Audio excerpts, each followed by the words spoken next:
ए जितेन काय जी था जी ये दे काम करत था।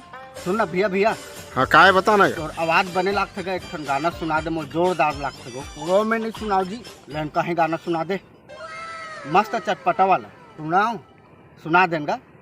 मुहुल फूलो थास जी औ काबर फूलो थास बने लागिस एक नंबर गाहज भैया एकदम सुघर जी इतना जबरदस्त मीठा आवाज है भैया। तो मैं कहा था कि यहाँ जा जी वहाँ तो फुल पैसा मिले।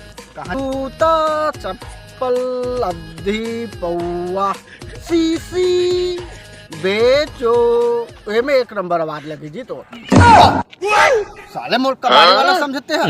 चल